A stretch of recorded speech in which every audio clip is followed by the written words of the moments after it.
Hey, what's up, guys? Welcome back. Jesus loves you. So, I'm here walking in this estuary and took a seat on the bench, and an osprey, huge osprey, right? They look like hawks or falcons with big, huge claws, right?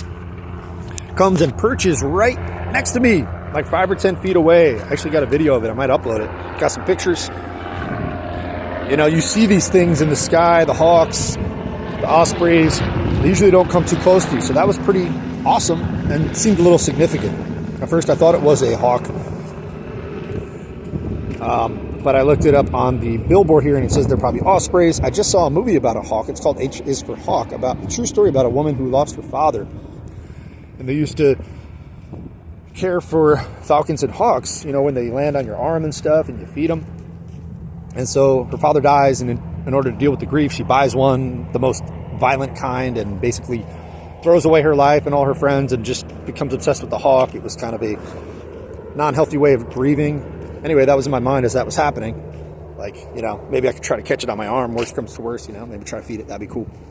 And I feel a connection with these things. So, also I was thinking, and I was texting my mom, hey, you know, feels pretty significant, and I'll bet you the Native Americans would have something to say about that. You know what I mean? Or other peoples who kind of are more connected to nature. So that's interesting. Anyway, that's the intro. But guys, this is an interesting time. I believe that there could be a high rapture watch time right now, as you guys I'm sure are hearing. Just saw a video by God's Land Down Under. Shout out to my boy over there, brother in Christ. Great work he does. Yeah, so this is an argument that makes sense to me. Mainly the rapture channels I'm seeing, mostly they're silent. And anything they're putting out is like, all right, seems a little bit like they're just grasping at straws. But this one is really interesting. So let's talk about this, right? It's the blood moons. It's the 3 blood moons that we've had. 2024, 25, now 26 will be the 3rd blood moon in a row on PURIM. On PURIM, right? The Jewish holiday of PURIM. Very interesting. Now, February 28th, apparently there is an alignment in the sky of a bunch of planets. Either 6 or 7 planets are aligned on February 28th, which on the Essene calendar and the static calendar, he calls it, is the actual Purim, where it's supposed to be, right? But we know that the Jews are off by a few days. Interesting, they're off by 3 days, and Esther fasts for 3 days in the original story where Purim comes from, right? She fasts for 3 days, and then you have the victory, which is the celebration, what it's based on.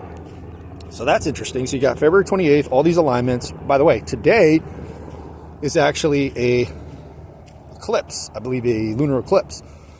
So then the 28th, you got this alignment. 3 days later, you have the blood moon on Purim.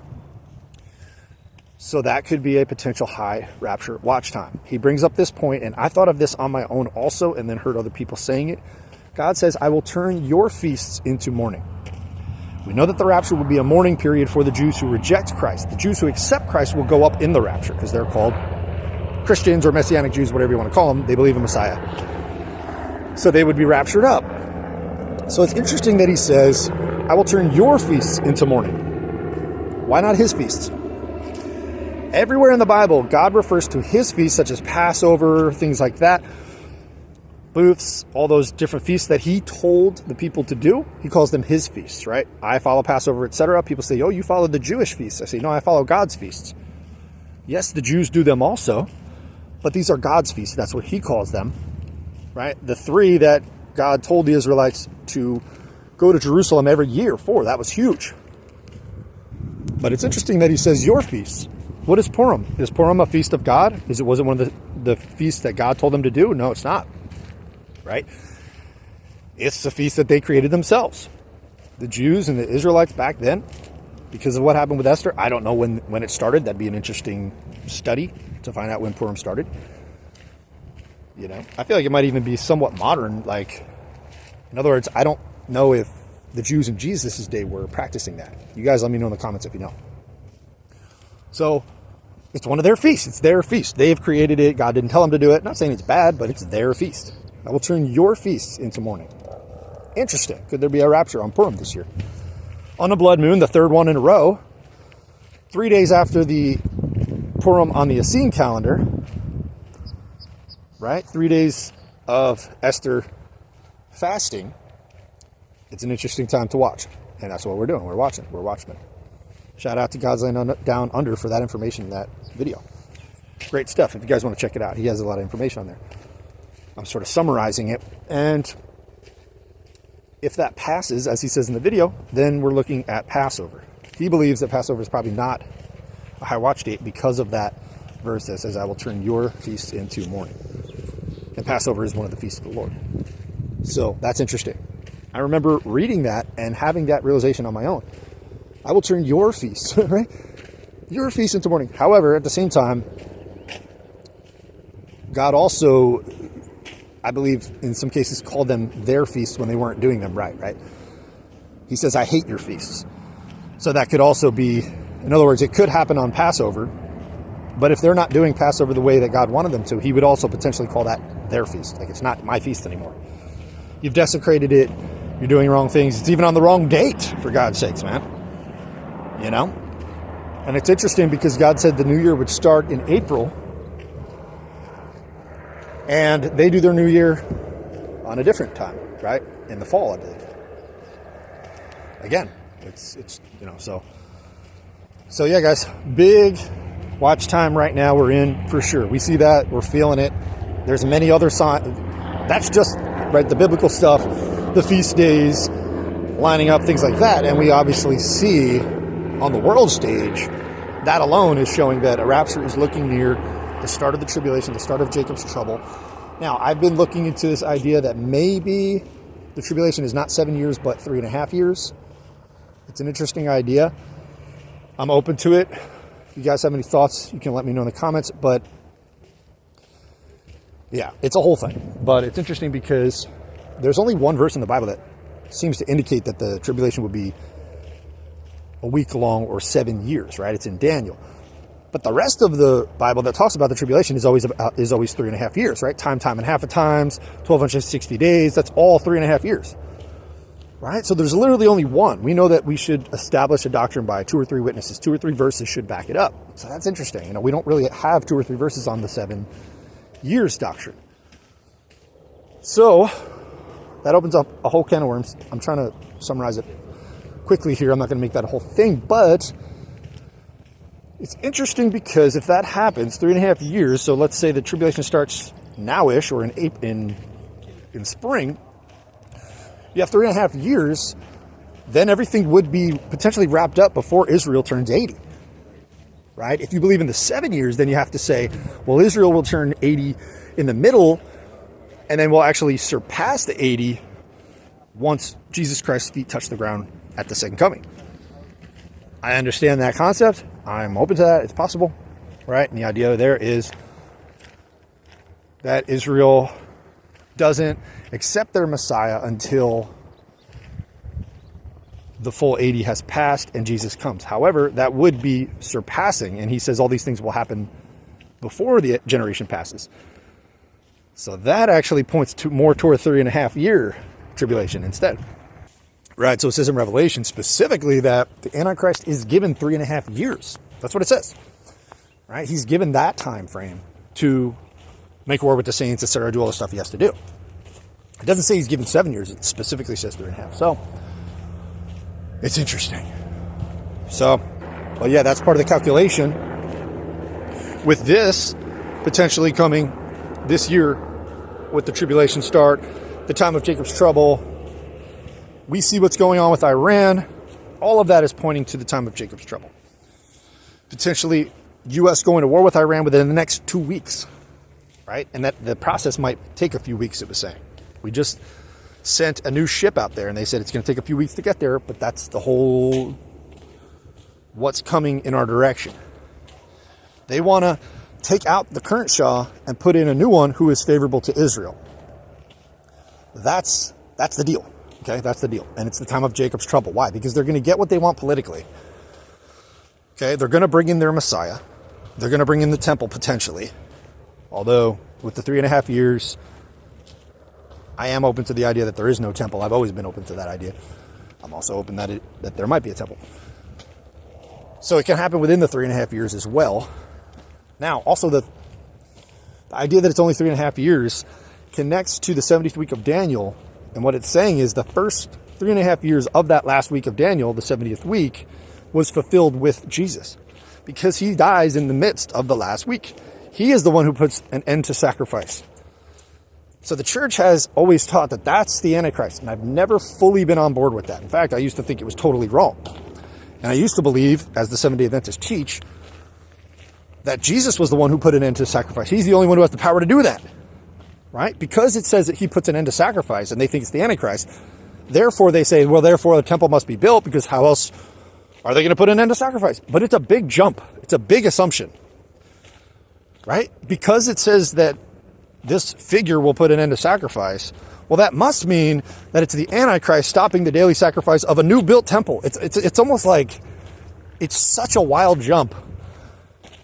Too many, and yet it's so factual in the minds of Christians in the church. In fact, I think they might be using that verse wrongly, on purpose, to support the building of the temple of the Antichrist, which we know a lot of Christians support that. Oh, I want to give money to the temple that's going to be built by the Antichrist, right? So again, a lot of this false eschatology teaching is to use the Christians politically to have them supporting a lot of evil things with the MAGA movement and with the Israel situation. I'm sorry if, that ruffles some feathers, but it is what it is, man. There's a lot of mostly evil going on in both of those situations. Okay, there's a partial government shutdown right now. Democrats want ICE to wear masks, or not to wear masks. They want to unmask them.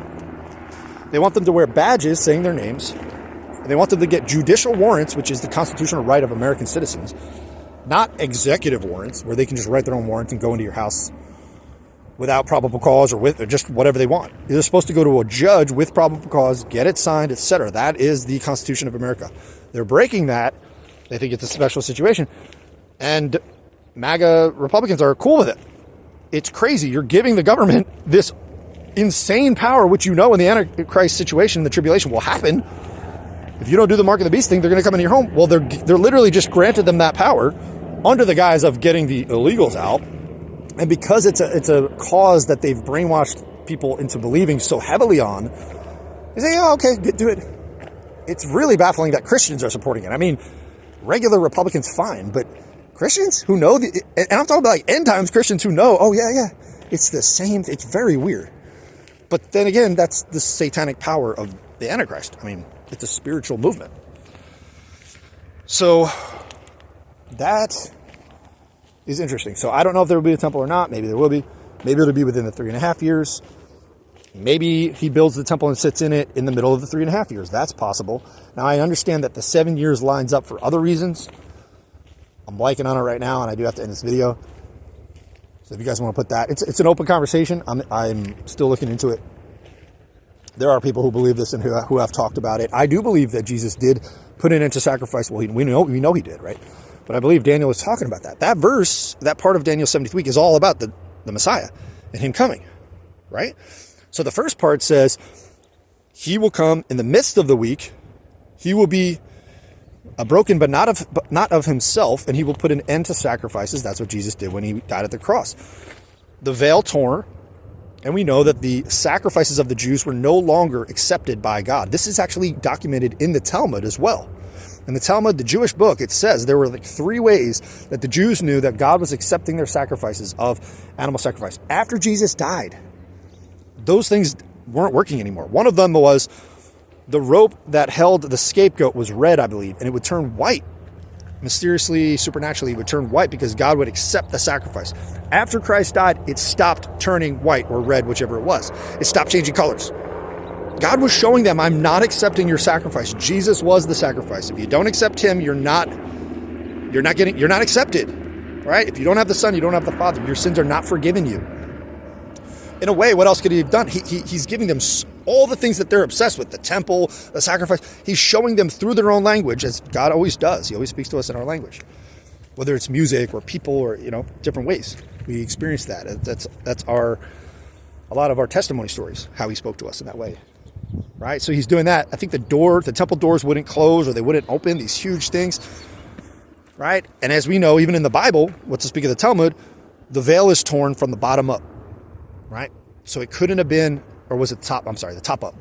from the top to the bottom. So it couldn't have been done by human hands. There was no excuse, right? Just like Jesus had Lazarus wait that, what was it, 3-day period? Or was it 72? I don't know, I'm blanking on stuff right now. Right? He could have went when they told him, but he waited. Why? Because from my understanding, the Jews had a superstition that the spirit could hang around the body for, about 2 days, and then potentially it could somehow be resurrected, naturally. But after 3 days, they said, no, the spirit has left the body, and there's no way that a body and a person could come back to life after 3 days. They had some superstition kind of idea. So a lot of scholars believe that that's why Jesus waited that amount of time, right? To show to the Jews, I am the Messiah, okay? I'm doing this thing. I'm proving by your own standards, right? God goes to their level. That's how God is, because he loves everybody.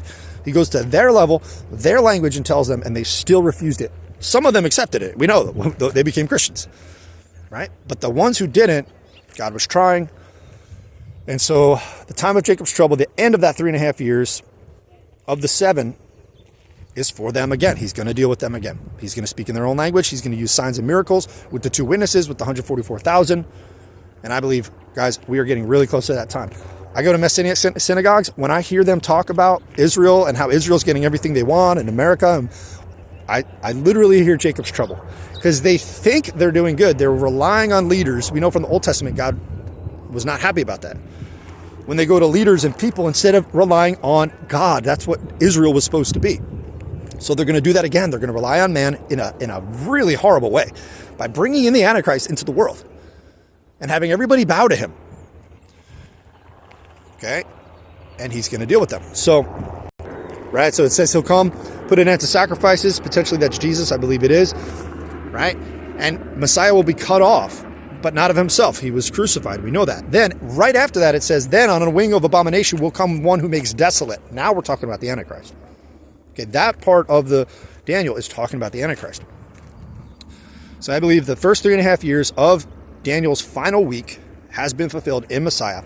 It has paused there. We have the age of grace, and we are going to see the last 3.5 years very, very soon, my friends. So that's the message. I'm sure there's a bunch of details that I will, as soon as I end this, realize, oh, I forgot to say that. You know how it is. So let's keep talking, guys. Let's keep looking into this. It's super interesting time to be alive. It's super right now. It's happening all right now, right? I just mentioned like a few things politically that's going on. There's the release of the Epstein files. Guys, what is that? That's God revealing the evil, the wickedness, the rotten to the core of the elites and the people who run this world. There's no political solution. We are not going to right this situation. God is showing us how bad it is, how rotten it is before he destroys it for us. That's what the tribulation is all about. God's wrath. He's going to right the situation. Only Jesus can rule this place in a proper way. Okay? The anarchists are wrong. The Republicans are wrong. The Democrats are wrong. We're doing our best down here. But guess what? We can't figure it out. We can't do this ourselves. It's proven by the Epstein files. From my understanding, only 2% of the Epstein files have been released, right? By non-biased sources. The American government says they released all of them. Bull. They haven't, right? I believe it was the UK. They put out a study about it, and they said 2% of the Epstein files have been released. There's so much more. And what we already see, it's making people sick to their stomach. Average, everyday people are learning about this. This is not a conspiracy theory thing anymore. It used to be, right? The conspiracy theorists, quote unquote, which was a term created by the CIA to discredit anybody looking into anything other than the official story with JFK, right? That's how they created that term, to discredit people. And they still use it today. If you listen to the news, you'll hear it. Conspiracy theory. Ugh. My God, anytime somebody says that, I just cringe. Right? So the conspiracy theorists, supposedly, we call ourselves truthers, people who know the truth and who look into this stuff. They've been ahead of the curve. We already been knowing about this. I'm not saying they're right about everything. Yeah, everybody gets things right and wrong. But now the average person is knowing, oh my gosh, the world is being run by these evil, wicked people. And they're saying things like satanic. They're doing demonic rituals. They're doing Satan worshiping, Luciferianism, right? Satanic ritual. Here we are. Here we are. And Christ is going to come. Read Daniel. The stone taken out, cut out by no human hand, is going to come like a blast, like a rocket, boom, onto the feet of the pagan world in their structure that they've built, which Nebuchadnezzar saw. Nebuchadnezzar gets saved, I believe, becomes a believer in the true God. this rock. This is Jesus, not this, right? It's metaphorical. Just like the body is not really his body and blood. So my Catholic friends, love you guys. It's okay, you can believe that. That's fine. Right? But that was a symbol of Jesus coming and destroying all these pagan nations and these wicked nations, which he's about to do, guys. So hang in there. A lot is going on. A lot of people are struggling right now. I understand. I want to encourage you to just keep going, keep talking to God.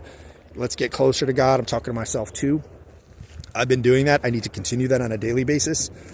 The prayer life, the step work, right? Going to support groups, going to whatever it is that works for you. If church works for you, great. If you have a home church, watching YouTube videos, that's good. But also, for me, I have to get more involved. I don't have to, but it's good for me when I get more involved. Let's put it that way. And it's a daily thing. Doesn't mean I go to church every day. I can't. It's not open, right? But pray every day, like good prayer time, reading the Bible, writing, meditation, these things that when I do them every day, it's really, really good for me. But a lot of times I try to skip out on it. You know what I'm saying? And when I do it, I'm always blessed. So why do I do it? It's just the human condition. So I love you guys. Keep coming back. Let me know your thoughts in the comments. I know we hit up a lot here. We're going to continue talking about all this stuff as these days come by. This is a huge, huge time. I'm trying to think. Yeah, I think I hit mostly everything. So, yeah. And could it be in April? Could it be Passover? Yeah, for sure. So those are the big things. And then also in June, we have the anniversary of Israel becoming a nation. So that's huge too, right? God's Land Down Under guy was saying, I always forget his name. I don't know if it's Mike or Brett. I believe it's Brett. Forgive me, brother. So he was saying he believes that Israel being a nation, the anniversary of that will be something in the tribulation time with the Jews, not so much a rapture date. That makes sense to me. So my rapture timeline for a while now has been, I don't know the exact date. I'm just reporting what I hear. However, from now until June, I essentially believe there's going to be a rapture. 2026 is going to be the year. I don't see how we can go outside of that because then our numbers are totally off with Israel becoming a nation, with the 2032 return of Christ or 2033 return.